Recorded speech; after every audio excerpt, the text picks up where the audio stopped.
नया कानून लेकर आई है भारत सरकार, जिसको पास किया सुप्रीम कोर्ट ने, और पास करवाने वाली है भारत सरकार। अरावली पर्वत काटे जाएंगे। अब अरावली पर्वत का एक रूल बनाया है कि जो पर्वत 100 मीटर तो ऊंचा होगा वो छोटा जाएगा।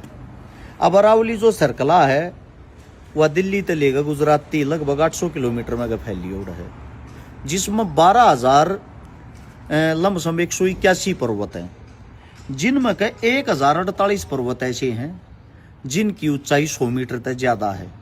यानी कि मात्र 8.7% ऐसे पर्वत हैं जो छोटे जाएंगे। लगभग 92% पर्वत काटे जाएंगे। 800 किलोमीटर लंबाई में जितनी यह जमीन है, अंबानी अडानी आती, बड़े बड़े उद्योगपति आती, उनती बांट दी जाएगी। दुनिया भर के जंगल काट दिए जाएंगे। जंगला के अंदर जितने भी जो आदमी हैं वहाँ रहने वाले हैं, वहाँ जितने जो भी गरीब हैं, वहाँ जितने जो भी आप लोगों को बताते वहाँ से जो बेनिफिट होता था, लोग नहीं मानना कि बेनिफिट हो यार। एक इतना लंबा जंगल काटा जाएगा, उस जंगल में गमन बेरा है, थारे सेहत पर कोई फर्क ना पड़े।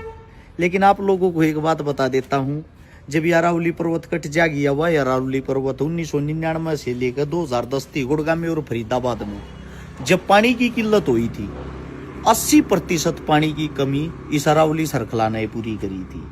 1985 के दौरान एक जब सूखा आया था अलवर के अंदर, तो उस टाइम पर 5 नदियां बिल्कुल सूख गई थी।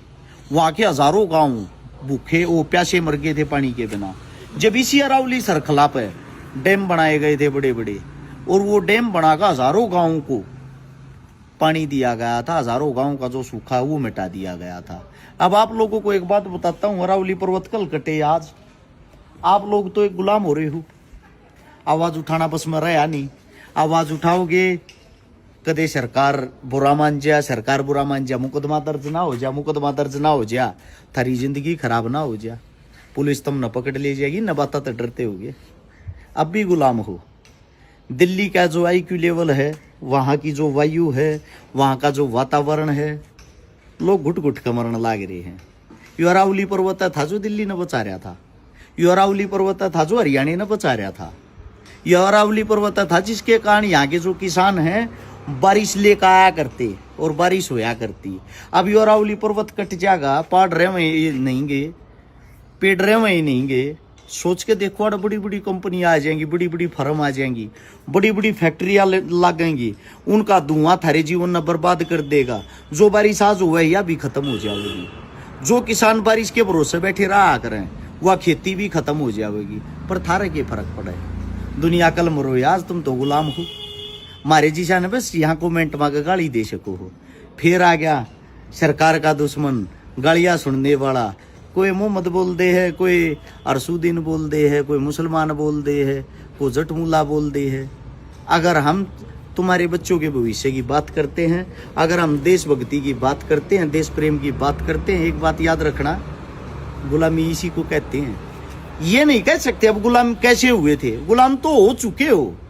अब तो बात यह है आजाद कैसे होना है। कब तक अपनी जुबान को चुप रखोगे? आज नहीं तो कल बोलना पड़ेगा। मैं सभी किसान साथियों से, हरियाणा राजस्थान के जितने, दिल्ली के जो भी नजदीक के जिंदा दिल इंसान, उन सब से कहना चाहता हूं, मुझे पता तुम घर तो बाहर निकल नहीं सकते, लेकिन घर बैठे बैठे सोशल मीडिया के माध्यम से आवाज उठा के इकट्ठे अरावली सरखला ने तो बचा सको हो।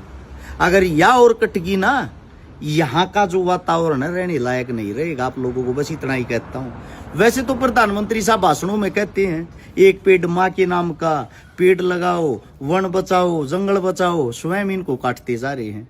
और आप जैसे मूर्ख तालियां बजा के उसी सरकार का वेलकम करते हो, और वो आपको भगा देते हैं बड़े बड़े मंचों से, बड़ी बड़ी रैलियों से। यहाँ पे बड़ी बड़ी फैक्ट्री आएंगी, ये आएगा, वो आएगा। आप लोगों को ये तो नहीं पता ना, जब जीवन ही नहीं रहेगा, जिंदगी ही नहीं रहेगी। थारी जिंदगी हाल फिलहाल 60 साल की हो रखी है। तुम्हारे को पता, पहले 100 साल हमारे बुजुर्ग जी या करते। 60 साल की किस कारण होगी? खान पान के कारण, जलवायु के कारण, दूषित चीजों के कारण, जहरीली चीजों के कारण। अब ये 60 साल से तुम्हारा जीवन 40 साल से भी नीचे आ जाएगा। बचना है या मरना है, फैसला आप लोगों ने करना है। अगर वीडियो अच्छी लग गए, थारी समझ में कुछ आ गया हो, तो इसको आगे शेयर कर सकते हैं। 2-4 और अच्छे आदमी देख को हो सकता है उनकी आंखें खुल जाएं और वो भी इस चीज को लेके चर्चा करें। राम राम आप सभी को।